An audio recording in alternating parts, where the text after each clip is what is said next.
This is Father Vogel. We continue our series on St. Francis de Sales' Introduction to the Devout Life. As we're going through this chapter on temptations, he is going to, in this chapter, specifically look at anxiety. As anxiety can be not only an emotion that kind of arises from temptations, it can also be a temptation in and of itself, where our anxiety is undue. We have this crippling fear because of a lack of trust of God. But not only is it just a temptation by itself, it also can be a source from which and by which many temptations come to us, he says.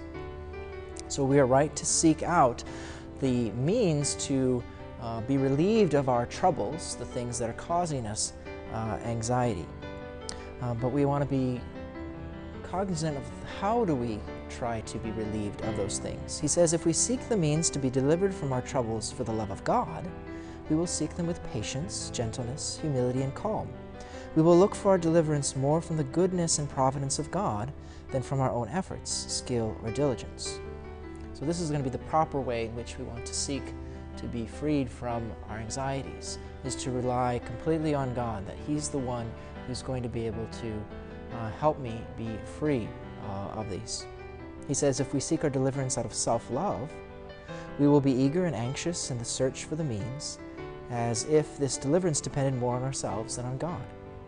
I do not say that we think so, but I say that we act eagerly as though we thought so.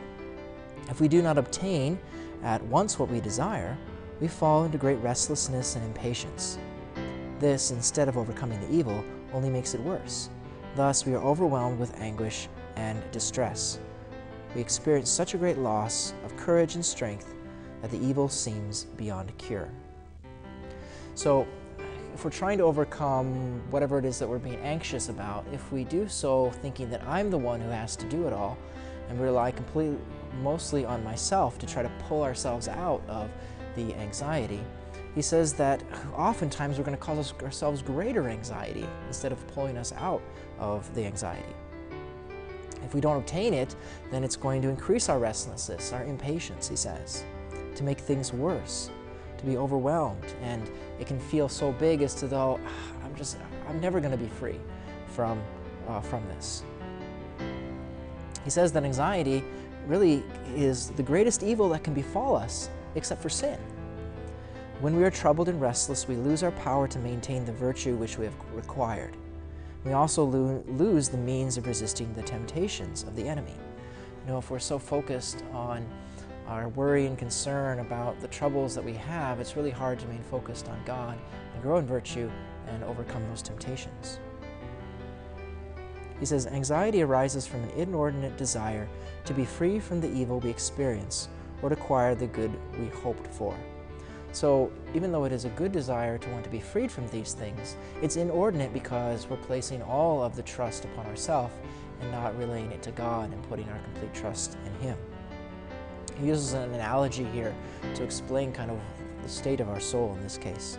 He says, birds remain captive in the nets and traps because, when they are entangled in them, they flutter and struggle wildly in order to escape. By doing that, they always entangle themselves the more. So that's what happens to us. We're like birds trapped in a net, and when we have those troubles and then we become anxious about things and try to free ourselves, we become more and more tangled because of that struggle. He says, instead, place yourself above all in peace and tranquility. Compose your judgment and your will.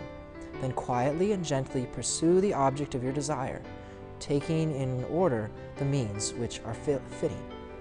So, you know, if we're caught in this nets of anxiety, of troubles, instead of struggling about and getting more and more entrapped, instead to calm ourselves and to look at, well, what's the issue, and kind of like, you know, looking at, okay, how do I untangle this net that I am in? But the only way we can get out is if we stop struggling and be very calmly try to free ourselves, and free ourselves, of course, with God's grace. So next he's going to give some points on how to avoid this kind of anxiety. He says, examine more than once every day, but at least in the evening and morning, whether your soul is in your hands or whether some passion or anxiety has robbed you of it. Consider where your heart is whether your heart is under your control, if it has escaped from your hands to entangle itself in some inordinate attachment of love, hatred, envy, avarice, fear, weariness, or joy. If it has wandered, above all things, go after it, and bring it back quite gently to the presence of God.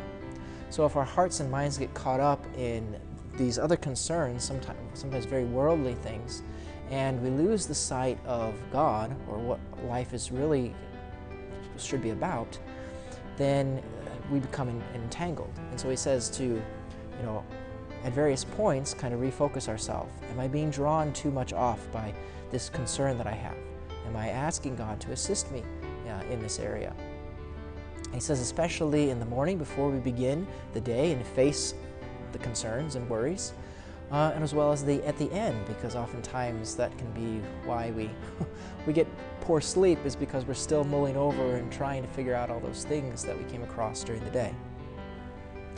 He says, when you experience the beginning of anxiety, entrust yourself to God. Decide to do nothing of what your desire urges you until the anxiety has passed away completely, unless it is something which cannot be put off. In such a case, you must restrain and control the course of your desire with a gentle and peaceful effort. Then you must act according to reason, not according to your inclination. So what he mentions there first is something very important, is when we're beginning to become anxious about things, not to jump into it and try to make the decisions to make it better without first considering and thinking about it, asking God for his assistance. This is very similar to one of the rules for discernment that St. Ignatius of Loyola gives, where he says that whenever we're in a state of desolation, never to make a change. Only when we're feeling God's closeness to us. And so this is a similar kind of thing, is that when we're feeling this kind of desolation of anxiety beginning to take hold, not to make those decisions in that state, but rather to entrust yourself to God. God, this is what's the decision that's facing me, or this is the situation. I need your help to be able to discern well what it is your will and how I should do it. He says to act according to reason, not according to your inclination. So often that we will act upon that emotional reaction rather than tempering it with our reason. Finally, a bit of advice that he gives is that if you can disclose your anxiety to your spiritual director, or at least some faithful and devout friend, do not doubt that you will find relief immediately. So often being able to share the worries and anxieties with somebody else that we trust, not only will they sometimes be able to give us advice, or if they're not able to relieve the situation, at least we know that we're not alone in the midst of our worries, and that can prevent us from being drawn deeper into anxiety. God bless.